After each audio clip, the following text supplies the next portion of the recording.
ہمارا ایک دوست تھا، اس کا نام تھا غلام غوث. اکٹھے ہم حضرت شاہ صاحب سے بیعت ہوئے. وہاں جا کر ان کے گھر احمد پور شکریہ میں آئے ہوئے تھے. تو وہ بڑا محنتی شخص تھا، ذکر پر بہت محنت کی. اس میں فرق یہ تھا کہ اب تو تھوڑا ذکر کرتے تھے، وہ زیادہ کرنے والا تھا. اور اس کو یہ ساری چیزیں نظر آتی تھی، رنگ نظر آتے تھے، پتہ نہیں کیا کچھ خواب نظر آتے تھے، زیارتیں اس کو ہوتی تھیں. بہت ہی نیکی تھی اس کے. تو یونیورسٹی میں ہم واپس آئے. میرا خیال ہے کہ وہ تھا سیکنڈ ایئر میں، تھرڈ ایئر میں فوت ہو گیا. نیکی بہت زیادہ تھی اس کا.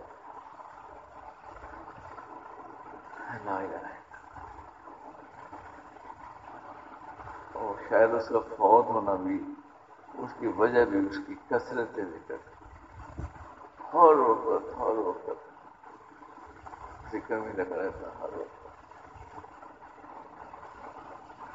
اس کے اثرات ہوتے ہیں، اللہ ہی جانتا ہے. غلام غوث.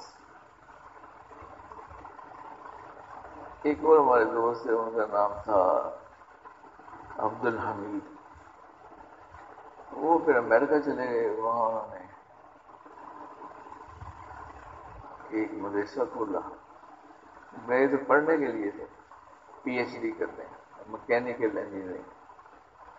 لیکن وہاں ایک مدرسہ کھولا اور میاں بیوی اس میں قرآن پڑھاتے تھے اور جمعہ پڑھاتے تھے کرائے پر جگہ لے کر.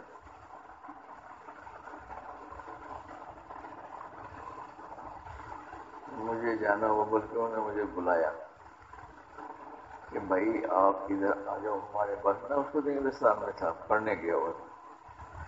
پہلے تو گھر پتہ کرو ٹکٹ کتنے کی ملتی ہے، ریٹرن ٹکٹ. فون آ گیا ان کا. پھر میں نے پتہ کیا، بہت سستی. بہرحال ہے 100 پاؤنڈ سے بھی کم پیسے تھے ریٹرن ٹکٹ. یہ پہلا فون آیا. پھر دوسرا فون آیا کہ وہ جو ہے نا ہمارے بزرگ ذوالفقار صاحب علی، وہ آئے ہوئے ہیں میرے پاس، رہ رہے ہیں اس وقت. اور ان کے پاس بہت سی چیزیں ہیں جو ہمارے بزرگوں سے انہوں نے لی ہیں، تو وہ ان سے لینی ہے. تو اس لیے اب تم ٹکٹ لو اور آ جاؤ. ایسے دوست تھے. تو میں نے پھر ٹکٹ خرید لی، سستی ٹکٹ ہے. اور میرا پڑھائی بھی ایسی نہیں تھی، پی ایچ ڈی میں کوئی خاص حاضری وغیرہ نہیں تھی. تو میں سیدھا چلا گیا وہاں واشنگٹن. تو واشنگٹن میں ان کا تھا فلیٹ بھی تھا، اور جس میں رہتے تھے کرایہ پر ہی دیا ہوا تھا. اور وہ مسجد بھی تھی جس میں وہ جمعہ کے لیے کرایہ پر لیتے تھے. گرجا تھا اس میں ایک. تو ان کو کچھ پیسے دے دیتے تو جمعہ کرانے کے لیے دے دیتے جمعہ کر. تو وہیں پر ایک کمرے میں انہوں نے مدرسہ بھی کھولا ہوا تھا جس میں بچوں کو قرآن پڑھاتے ہیں. ایک دفعہ بیمار ہو گئے یا کہیں جانا ہوگا تو مجھے کہنے لگے آپ پڑھا دیں. تو مجھے بٹھا دیا مجھے میں نے کیا پڑھانا. تو بہرحال مقصد یہ ہے کہ پھر وہ حضرت صاحب سے ہم ایک ہی جگہ ایک ہی فلیٹ میں رہتے تھے. ایک کمرہ انہوں نے حضرت صاحب کو دیا تھا، ایک مجھے دے دیا.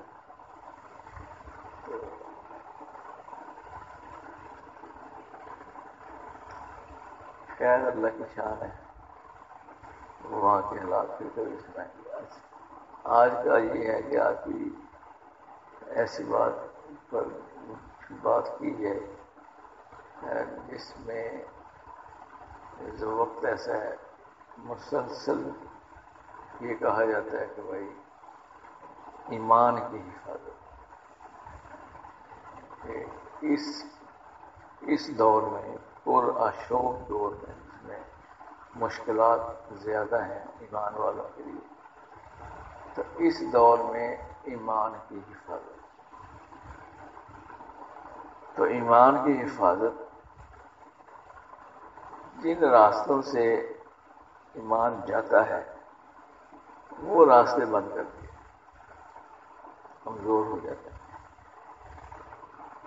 تو اللہ کی شان ہے، ہمارے بزرگ باتیں 4 راستے ہیں جن کی وجہ سے ایمان آتا بھی ہے اور جاتا بھی ہے، یعنی دل کو 4 راہیں جاتی ہیں۔ قلب انسانی ایک روحانی چیز ہے، اور انسان کا جو دل ہے پمپ کرتے خون، وہاں اس کا گھر ہے قیام۔ وہ اللہ جل شانہ نے ہر انسان کو دیا، اور دیا تو بڑا سفید ستھرا، لیکن نفس کی صحبت سے، خواہشات سے، لذات سے۔ نبی صلی اللہ علیہ وسلم کا ارشاد گرامی ہے، مفہوم یہ ہے کہ جب آدمی کوئی گناہ کرتا ہے تو اس کے دل پر ایک سیاہ نقطہ رہتا ہے، توبہ کر لیتا ہے تو نقطہ ہٹ جاتا ہے، نہیں کرتا تو رہتا ہے، اور گناہ کرتے کرتے کرتے فرمایا کہ پھر وہ دل بالکل کالا ہو جاتا ہے۔ مفہوم بتا رہا ہوں جس سے ہمارا، اور پھر اس میں خیر کی رغبت ہی باقی نہیں۔ تو یہ وہ روحانی دل ہے جس کو بہت ستھرا، چمکدار، اعلیٰ ہونا چاہیے، وہ کالا ہو جاتا ہے۔ ایک عورت اس بارے میں ارشاد ہے کہ آدمی کے بدن میں گوشت کا ایک ٹکڑا ہے، اگر وہ درست ہو جائے تو سارا بدن درست ہو جاتا ہے، اور اگر وہ خراب ہو جائے تو سارا بدن خراب ہو جاتا ہے۔ اور سنو کہ وہ انسان کا دل ہے۔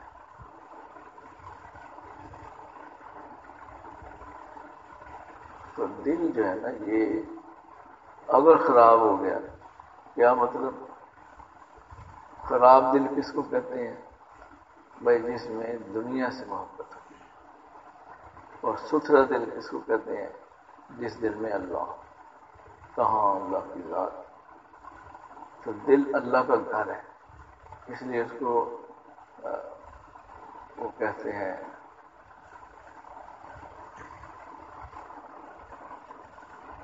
کبیر، عالم کبیر کہتے ہیں اس جہان کو، اور عالم صغیر کہتے ہیں دل، چھوٹا ایک عالم، وہ انسان کا دل ہے۔ انسان کے لیے تو وہی کچھ ہے، انسان کی ساری زندگی جو ہے اس کا دار و مدار اس کے اعمال کا اس کے دل کے ساتھ۔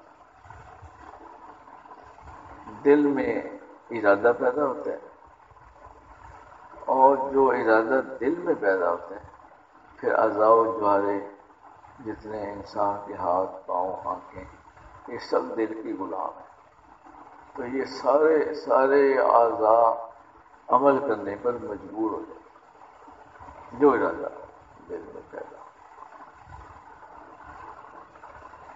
تو اگر دل خراب ہو جائے، یعنی اس میں سے اللہ نہ ہو، غیر ہو، دنیا اللہ کے غیر کو کہتے ہیں، تو پھر سارا جسم خراب، یا اب سارے عمل ان میں سے نکلیں گے دنیا کی خاطر، اللہ کی خاطر تو عمل نہیں کرے گا۔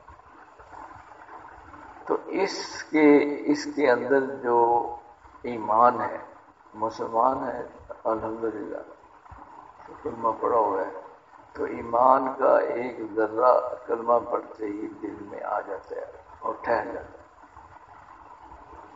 بہت گہرائی میں، اس کا نکلنا پھر مشکل ہے، دل کے اندر ہوتا ہے ایمان کا ایک ذرہ۔ وہی ذرہ ایمان پھر انسان کو آخرت میں کبھی نہ کبھی جنت میں لے جاتا ہے، اور اگر وہ ذرہ بھی نہ ہو تو پھر جنت میں تو نہیں جا سکتا، پھر اس کے لیے علیحدہ لائف ہے کہ بھئی اب اس نے وہاں رہنا ہے، جہنم میں ساری زندگی گزارنا آگ کے اندر۔ تو اس لیے اس دل کی حفاظت یہ بہت ضروری ہے۔ تو 4 راہیں جن سے یہ بگڑتا ہے، خرابی آتی ہے، اور انہیں 4 راہوں سے یہ ستھرا ہو جاتا ہے. وہ جو 4 راستے ہیں اس میں سب سے اہم جو ہے، سب سے اہم وہ انسان کی نظر ہے کہ جس چیز کو دیکھتا ہے اس کا عکس دل میں آتا ہے، اور اگر اس دیکھنے کا اللہ جل شانہ نے منع کر دیا نامحرم ہے تو پھر دل میں خرابی آئی. صحابہ رضی اللہ عنہ اجمعین جب بیت المقدس فتح ہوئے تو انہوں نے، یہودیوں نے مشورہ کیا کہ آج جو ہمیں شکست ہوئی ہے اس کی وجہ ان کا ایمان ہے اور اپنے دین پر مضبوط جمے ہونا ہے. تو اگر ہم ان کو دین سے نہیں ہٹائیں گے تو یہ ہمارے پر غالب رہے. تو سوچا کیا کیا جائے. انہوں نے کہا مال اور عورت، اس کے ذریعے سے ان کو ان کے دین سے ہٹایا جائے. تو بیت المقدس شہر میں جہاں مسلمان جاتے تھے منڈی وغیرہ سودا لینے، باہر ٹھہرے تو باہر چھونے میں تھے فوجی، تو وہاں انہوں نے عورتیں اور مال جمع کر دیا. تو لشکر کے امیر نے ایک ہی بات کا حکم دیا، اللہ کا ارشاد ہے کہ ایمان والے اپنی نظروں کو جھکا کر رکھیں. تو یہ بات کی ہے. لیکن اتنا ماننے والے تھے کہ کسی نے جو بھی جاتا نظر ہی نہیں اٹھاتا، نہ عورت پر نظر پڑتی نہ مال پر نظر پڑتی، بس اپنا کام کیا واپس آئے. تو نظر کی حفاظت نے ان سب کے ایمان کی حفاظت کہ نظر کو جو کنٹرول کر لیا کہ نہ دیکھے ادھر ادھر تو ایمان پکا رہا، اس میں کمی نہیں آئی.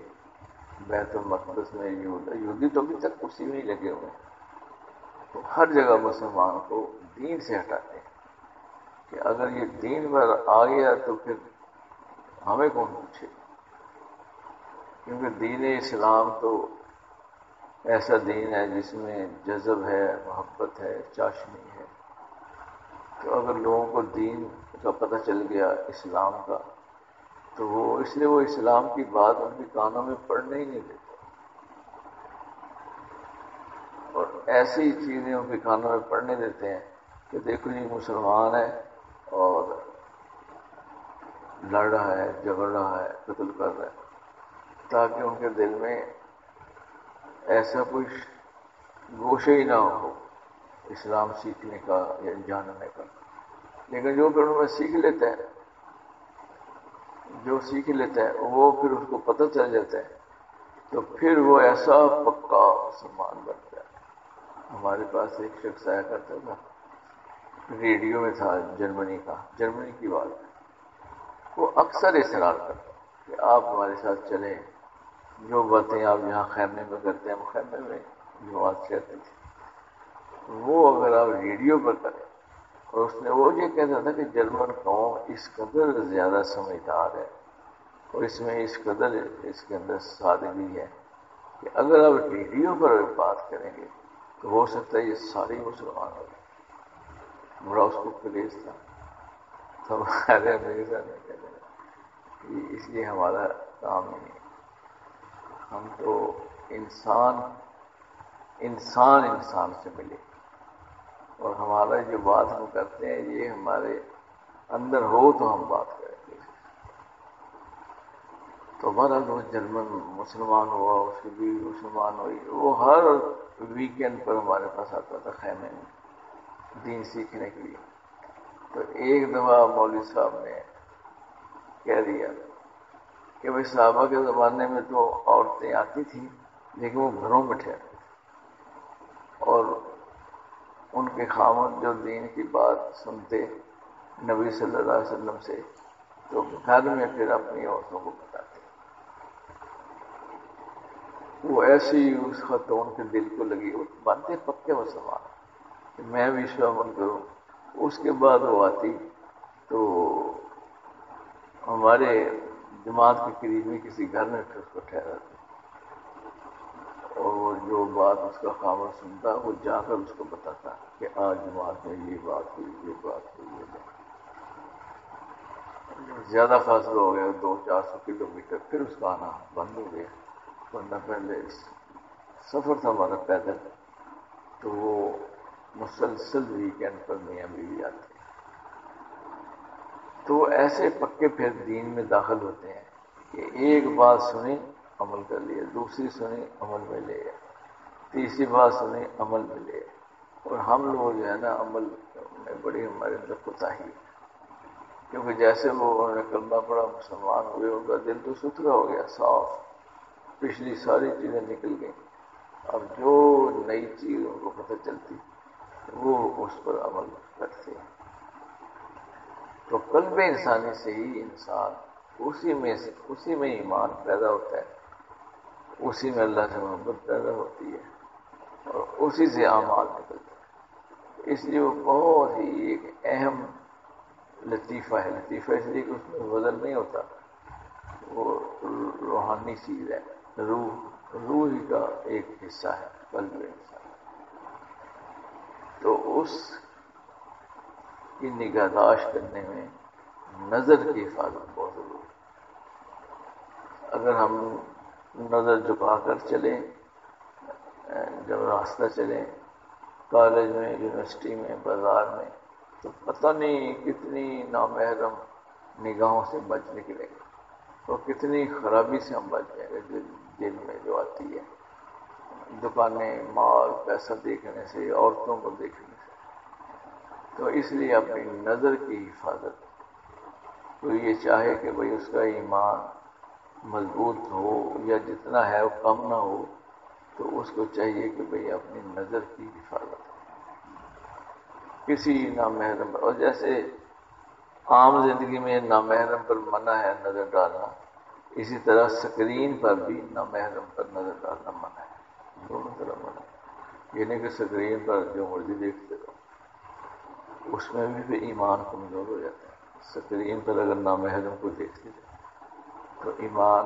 کہاں چلا جائے گا، تو اس لیے نظر کی حفاظت ہر لحاظ سے کرنا، چلتے پھرتے سکرین پر اور ہر جگہ ہر وقت اپنی نظر کی حفاظت۔ ہمارے شیخ صاحب تھے الدین صاحب رحمۃ اللہ علیہ، اکثر میرا ان کے ساتھ آنا جانا ہوتا تھا، ٹانگیں پڑ جاتے ادھر ادھر، تو وہ یہی کہتے ہیں دیکھو یہ تم بلڈنگوں کو نہ دیکھو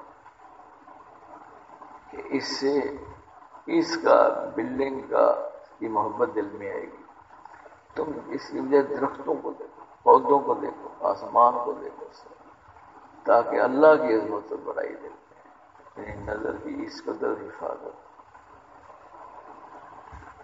کہ دیکھنا بھی نہیں، انسان کی بنائی چیزیں ہی نہ دیکھو، اللہ کی بنائی چیزیں دیکھو، تاکہ اللہ کی عظمت اور بڑائی دل میں آ جاؤ۔ بڑے ولی اللہ شخصیت تھی، ان کی باتیں یاد آتی ہیں، تو وہ اس سے بھی منع کرتے۔ تو بھائی ہم لوگ بھی اپنے پہلے نمبر پر نظر کی حفاظت کریں، چلتے پھرتے نگاہوں کو جھکا کر رکھیں، انشاءاللہ ٹھوکر نہیں لگتی، آدمی ڈرتا کہ ٹھوکا چلتا ایسے دیکھ تو ٹھوکر نہیں لگے گی انشاءاللہ، نظریں جھکا کر بھی تو چلا جا سکتا ہے، تو نظریں جھکا کر چلا جائے، اور نامحرم پر نظر نہ ڈالی جائے، اور اگر پڑ جائے تو ہٹا لی جائے، اور سکرین پر بھی نامحرم پر نظر نہ ڈالی جائے، اس کو بھی اوائڈ کیا جائے، اس کا استعمال ہی نہ کیا جائے۔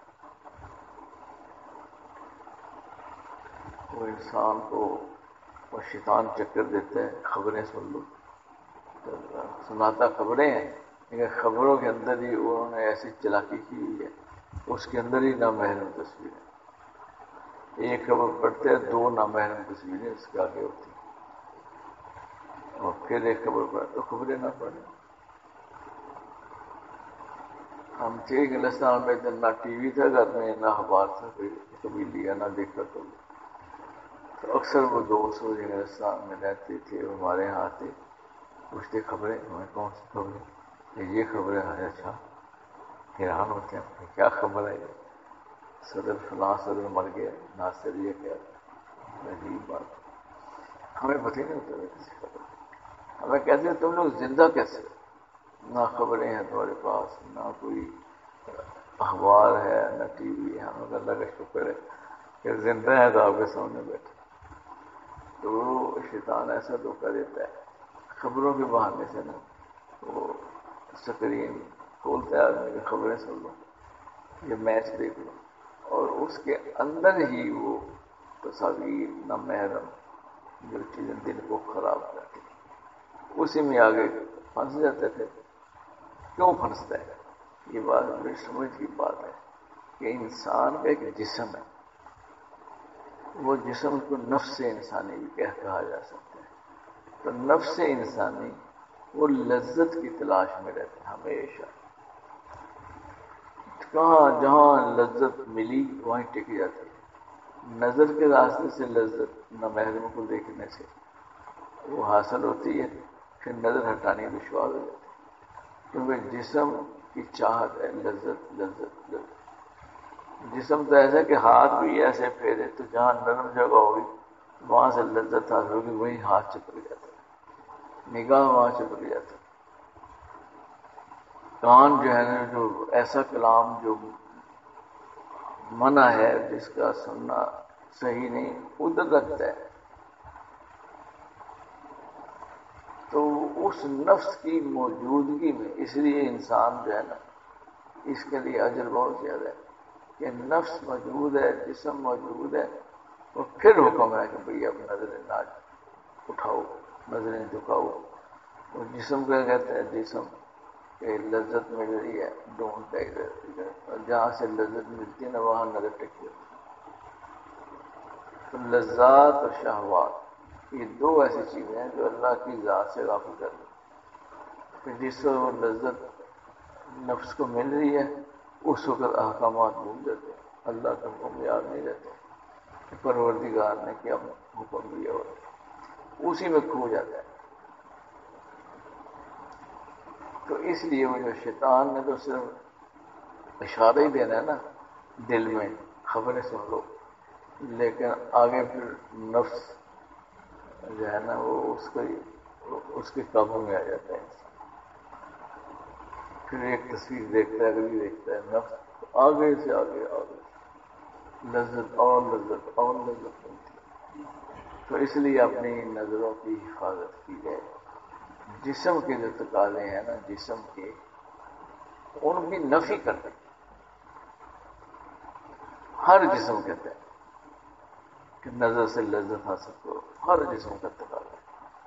تو وہی اس کو اللہ کا حکم سمجھتا ہے کہ اللہ نے منع کر دیا ہے، تو نہ اپنی نظر کو ادھر ادھر پھیرے، نہ سکرین پر لے جائے، اور نہ شیطان کے چکر میں آ کر خبریں پڑھے۔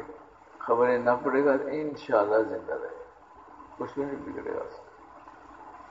5 سال ہم نے ہندوستان میں تو نہ اخبار نہ ٹیلی ویژن، یہاں آئے تو چلو اخبار آ جاتا تھا کبھی کبھار۔ تو اپنی نظر کی حفاظت یہ پہلی چیز ہے۔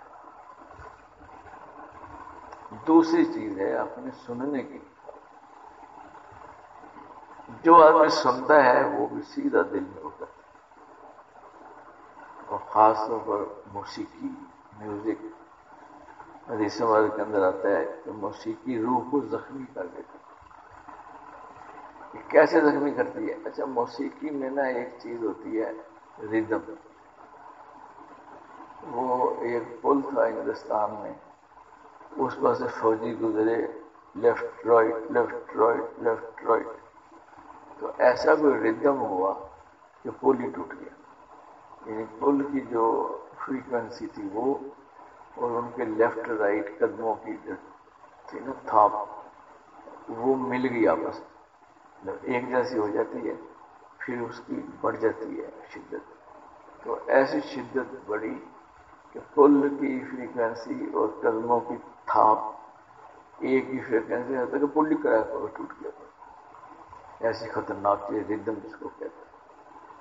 اچھا، ردم ایک ایسی چیز ہے کہ جب آدمی میوزک سنتا ہے نا، کہتے ہیں نا موسیقی روح کو زخمی کر دیتے، کچھ سمجھنا ضروری ہے۔ جب آدمی میوزک کچھ سنتا ہے نا، میوزک تو ردم کی وجہ سے انسان کا دل جو بند ہے اور اس کے اندر چیزوں میں جانا مشکل ہے، نکلنا مشکل ہے، وہ اوپن ہو جاتا ہے،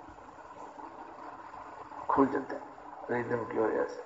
اور وہ پھر ایسا وقت ہوتا ہے کہ اس ردم کے ساتھ جو چیز بھی اس میں ہو، کوئی شرک کا کلمہ ہو، کوئی فحش بات ہو، وہ سیدھی دل میں اتر جاتی ہے، پھر نکلتی نہیں، دل کی گہرائیوں میں جا کر جم جاتی ہے۔ اس لیے موسیقی سے منع کرتا کہ یہ روح کو زخمی کر دیتی ہے، پھاڑ دیتی ہے، دل کا جو بند ہے نا حصہ کھل جاتا ہے، تو موسیقی روح کو زخمی کر دیتی ہے۔ اس سے تو بھاگنا چاہیے۔ ایک رئیس ہمارا کہتا ہے کہ جس نے بانسری میں پھونک ماری، اس نے گویا کہ اپنی ماں سے زنا کی، یعنی ایسی خطرناک چیز وہ جو ٹوٹا، یہ جو اور لوگ اس پر جمع ہو جاتے ہیں، اور دمال میوزک کے اوپر یہاں بڑی جگہ ہیں جہاں وہ دمال ڈالتے ہیں، ڈا ڈا ڈا ڈا میوزک بجتی ہے ساتھ ساتھ اور ناچتے ہیں۔ تو اس وقت اگر کسی نے کہہ دیا کہ مولا علی، مولا علی مولا ہو گئے، تو وہ دل میں شرک کی بات دل میں آ گئی، دل میں اتر جاتی ہے، پھر وہ مشرک ہو جاتا ہے۔ یا کوئی اور فحش بات سن لی تو میوزک کے ساتھ فحش بات دل میں جائے گی، تو موسیقی اور میوزک اس سے اپنے کانوں کو بند رکھنا، نہ سننا ایسی چیزوں کو، کہ جب نبی صلی اللہ علیہ وسلم نے فرما دیا کہ موسیقی روح کو زخمی کر دیتی، تو بھائی پھر اس کو اوائڈ کیا جائے، موسیقی نہ سنی جائے۔ میرا ایک دوست تھا، اس کو اتنا شوق تھا، میرا روم میٹ تھا، کہ جب دیکھو گانا گانا گانا بجاتا، گانا گاتا رہتا تھا، ٹھیک ہے، تھا نمازی۔ میں نے دیکھا گانا گا ڈا ڈا ڈا اور ساتھ اللہ کو مسلط کر رہا، عجیب بات، ایسی اس کی بھی نا شوق پڑ جاتا کہ گانا گاتے گاتے اللہ کو بھی ساتھ کیا، وہ بیچارہ فوت ہو گیا، اسی زمانے میں فوت ہو گیا۔ رومٹ کا میرا تھا بڑا ذہین، لیکن پتہ کیا اس کو۔ تو سننے کی جو راہ ہے نا، اس کی حفاظت کرنی چاہیے، نہ اونٹ پٹانگ باتیں، جھوٹ اور چگلی، اور چگلی بھی یہی ہے کہ انسان سنتا ہے، مزے لیتا ہے، اور پھر کی ہویا انہیں کی آنکھیں ہوئی انہیں تمہیں آپ کو کیا، انہیں کی آنکھیں سے آپ کو کیا۔ میں تجسس نہ کرو، تفتیش احوال نہ کرو، اللہ نے منع کر دیا کہ یہ چیز یعنی چگلی اور اس طرح کی جھوٹ اور تکبر کی باتیں، یہ سننے سے انسان بگڑتا ہے، اس کا دل بگڑ جاتا ہے۔ تو اپنے سننے کی حفاظت کر لیں گے تو وہی ایمان پکا رہے گا، دل میں اللہ سے محبت آئے گی تو جائے گی نہیں، تو نہ حفاظت کی تو آئے گی جائے گی، پتہ نہیں کیا ہوگا۔ یہ ہر شخص کا اپنا معاملہ ہے، یعنی دیکھنا اور سننا۔ دو باتیں اور بھی ہیں لیکن وہ شاید ٹائم کم ہے۔ ایک ہے بولنا، بولنا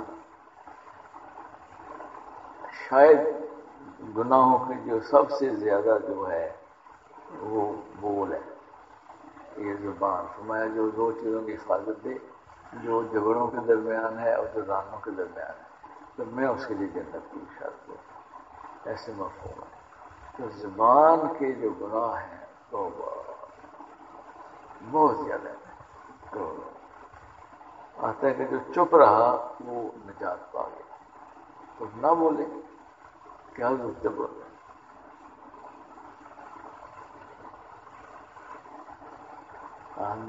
یہ بھی نفسانی لذات میں ہے کہ میں کوئی ایسی بات کہوں لوگ میری تعریف کریں، نفس کی ایک برائی ہے، اس کو عجب کہتے ہیں کہ میں بہتر ہوں، کہ میں ایسی بات کروں کہ لوگ کہیں بلے بلے واہ واہ۔ بات ہو رہی ہے امریکہ کی، اور یہ کوشش کر رہے ہیں وہ میری بھی سنو، میری بھی سنو۔ امریکہ کو فتح تو کولمبس نے کیا، کہ میں بتا دوں کہ میں جانتا ہوں، تاکہ لوگ مجھے باخبر سمجھیں، عالم سمجھیں. لیکن یہ سب نفس کی شرارت ہے، عجب ہے، عجب ہے. میں اس لیے بات کروں کہ لوگ میری طرف متوجہ ہو جائیں. تو کیا ضرورت ہے؟ ہم نے لوگوں سے کیا لینا ہے؟ اللہ کی ذات سے تعلق دوستی لگائی جائے اور دنیا کی ان چیزوں کو چھوڑ دیا جائے. اس کے تو اتنی برائیاں ہیں زبان کی کہ کہا بھی نہیں جا سکتا. کیا بتائیں آپ کو، انتہائی خطرناک ہے. چغلی، غیبت انسان کا گوشت کھانے کے برابر ہے. تو آپ صلی اللہ علیہ وسلم نے فرمایا، مفہوم ایسے ہے، یہ دو عورتیں تھیں، تو آپ نے ہم سے کہا کلی کرو، تو کلی کیا تو منہ سے خون اور گوشت کے ٹکڑے ہوئے. فرمایا کہ یہ چغلی کی وجہ کہ جس کی چغلی کریں گویا کہ اس کا گوشت کھایا.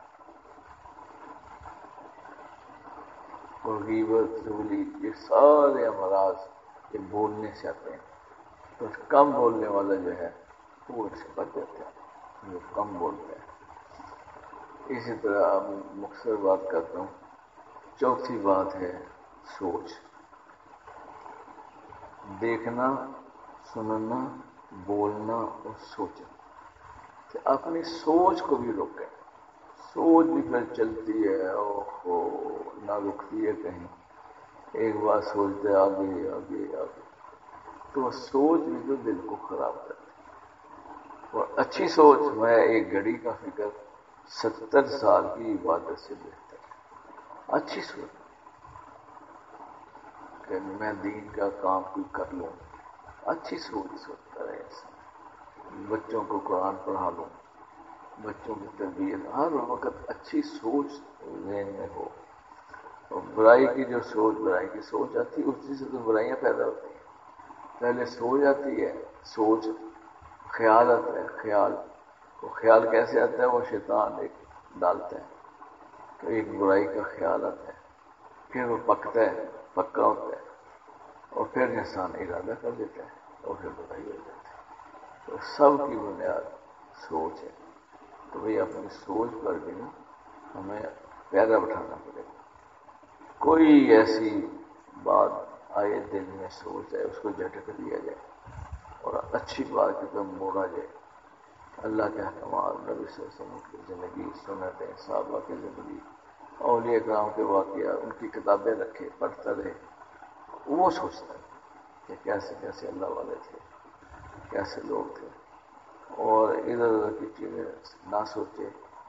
تو اگر یہ چار راہیں اگر ہم نے ان کو مضبوط روکا غلط چیز کے ان راہوں سے دل میں آنے سے، تو ہمارا ایمان ترقی کرے گا اور اس میں کمی نہیں ہوگی.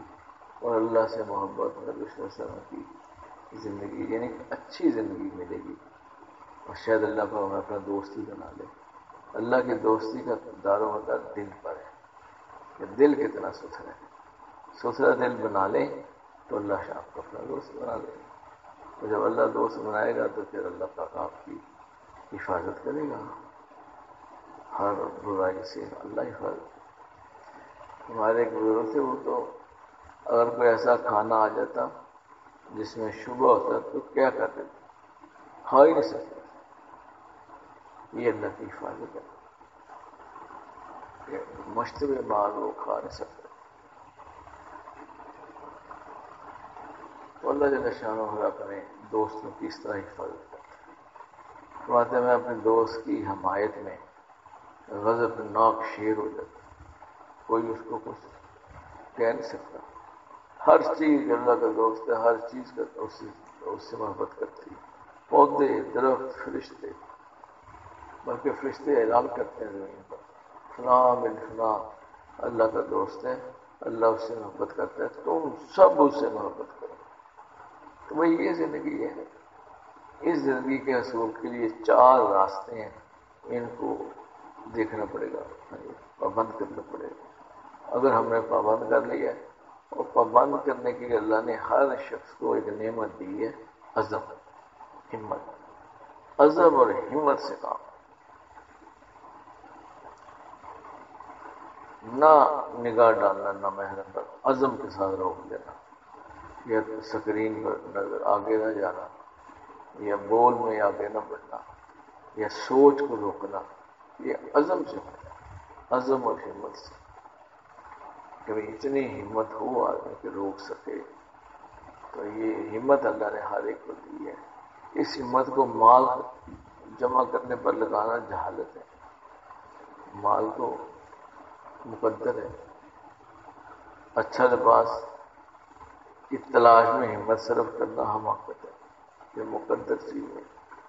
حکم جن چیزوں پر ہے وہاں ہمت خرچ کرے، اللہ نے حکم دے دیا ہے نگاہوں کی حفاظت، بول کی حفاظت، سوچ کی حفاظت، وہاں اپنی ہمت کو خرچ کرے۔ ہمت اس لیے ملی ہے، مال جمع کرنے کے لیے نہیں ہے۔ فرمایا مال تو ہم آپ کو دیں، روزی تو ہم آپ کو دیں گے، ایسے کوئی ہے؟ آپ تو نماز پڑھیں اور روزی ہم آپ کو دیں۔ ہمارے ذمہ کیا ہے کہ ہم اپنی ہمت کو اطاعت پر لگائیں، احکامات کو لگائیں، اور جو ہماری ضروریات ہیں وہ اللہ پاک پوری کرتے ہیں۔ لیکن اس کے لیے مومن و معاون ہے اللہ سے محبت، کہ ہمارے دلوں میں اللہ سے شدید محبت پیدا ہو جائے، اور محبت کے لیے ضروری ہے کہ اس کی ہر گھڑی کی یاد، اس کے بارے میں سوچنا، اولیاء اللہ کی زندگی اس کو سامنے رکھنا، نبی صلی اللہ علیہ وسلم صحابہ کی زندگی کو سامنے رکھنا، تو ان سب چیزوں سے اللہ سے محبت میں اضافہ ہوتا ہے۔ مراقبہ کرنا، مراقبے میں اپنے دل پہ جذب کرنا اس رحمت کو اللہ کی طرف سے برستی ہے۔ تو اب تھوڑی دیر کے لیے ذرا اپنے دل پر توجہ رکھیں کہ بھی ہمارے دل پر ایک رحمت برس رہی ہے اللہ کی، اس مجلس کی برکت سے، اس ذکر کی نیت کی وجہ سے، تو اس رحمت کو ہمارا دل جذب کر رہا ہے۔ یہ نیت کر کے تھوڑی دیر کے لیے بیٹھے۔